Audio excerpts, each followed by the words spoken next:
What do you think about these alternate conspiracy theories about Tupac's murder? There's obviously the Tupac is alive stuff's always going to be out there. There's going to be people who think he faked it and he's in Cuba, but also there's people out there that try to blame other people for the murder, and there's pretty convoluted theories out there about various. Yeah, I don't participate in any of the theories out there. I don't join into little online chats and stuff. I don't opine on that.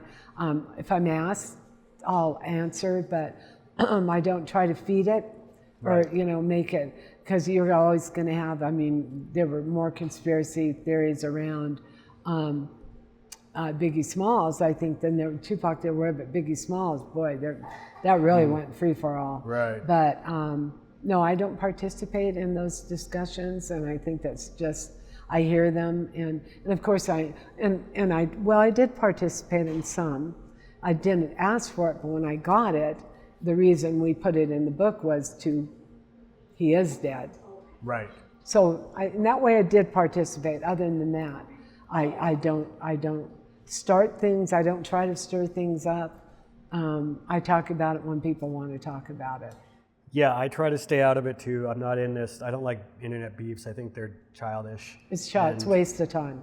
Childish. You're not going to convince. Look, there's a saying: you're not going to. You can't reason someone out of a position they didn't reason themselves into. Yes, that's right. And I was. So it's not based on fact. Yeah, and I recently caught up with somebody that had followed the case really closely for years, and has always known, as we do, who was behind Tupac's murder. Yeah. And he said when Keefe went public and went on BET, he's like, for me, that was like at that point from then on, if you still didn't believe that that's what happened, then there's nothing that you could ever tell that person that will ever convince them, because how does that not close the case? It's a real simple case, and shame on the police for not. It's a real simple case. They could have had that thing go to justice right away. Yeah. They had all the players, just round them up and go do it.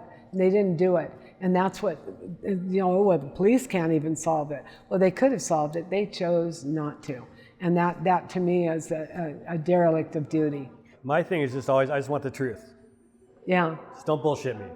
Yeah. The truth as you know it is what I want to know. Just tell it like it is. Because, in my business, what is even the nature of the truth?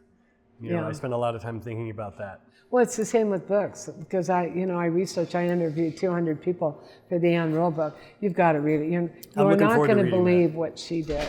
You're not going to believe. I've heard little bits and pieces about kind of some of the crazy stuff she did, but I'm really interested in hearing the full. This is beyond the pale. And we're talking about Ted Bundy. You're writing a book on Ted Bundy, and his friend Ann Rule, who ended up writing an expose on him. Yes. And so that put me on when the book comes will, out. absolutely. I would love to come, and we could have a great Bundy conversation, because I did that Ted Bundy series last year. So.